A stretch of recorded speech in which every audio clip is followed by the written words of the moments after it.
Hey, shalom, shalom, mishpocha. Welcome to another edition of the Haftarah Hashings. This is Haftarah Hashings installment number 53, and it's called Ha'azinu, called Give Ear, and it's taken from 2 Samuel chapter 22, verses 1 through 51.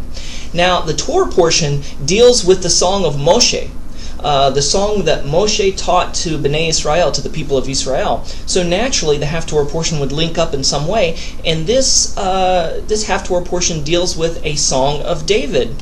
2 Samuel 22 verse 1 says, "And David spake unto Hashem the words of this song in the day that Hashem delivered him out of the hands of all his enemies, and out of the hand of Saul."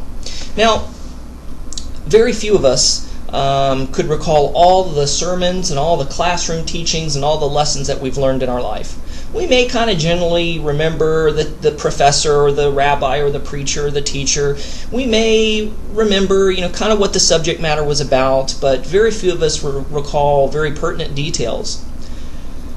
Same with school. You go to school, kids do their homework, and they study for a test. A week later, and they're given the same test that they took a week ago, they probably fail it because a lot of that information, their brain kind of pushed away in the background, packed it in a box and shoved it in the dark corner of the closet of the brain because it's the information that they don't really need or whatever. But, however, it's interesting to note that if you put a lesson, you put a teaching to music, make it lyrical, you're more likely to remember it.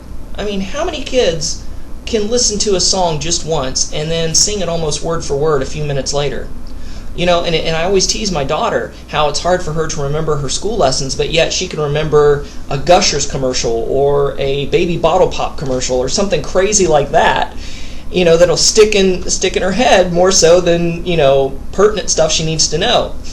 So it's interesting that in Judaism, that all of the Torah portions are put to a melody.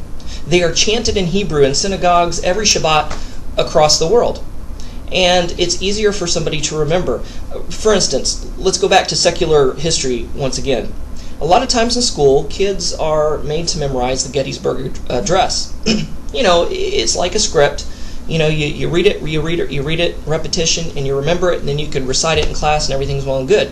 But there have been some kids who have taken the Gettysburg Address, put it to music, put it to a rap, and they remember it for the rest of their life because it's put to a tune, and it's memorable that way. And so that's kind of the same thing. The reason that Moshe put this particular lesson to a song, because he didn't want Israel to forget. Just as David put his testimony of how the Lord delivered him in a song, he didn't want to forget, and he didn't want the people around him to forget. And so sometimes it'd be good to put events in our life, testimonies, things that the Lord's done for us, and put them in lyric, put them in song, put them in verse, put them to a melody. And that way we could sing it to people, we can sing it to ourselves when we get down and discouraged, when we feel like we're up against the wall. We can remember the great things that Adonai has done for us and has brought us through in our lives. So thanks for watching. That's all the time we have for today. Shalom and Shavua Tov. Bye-bye.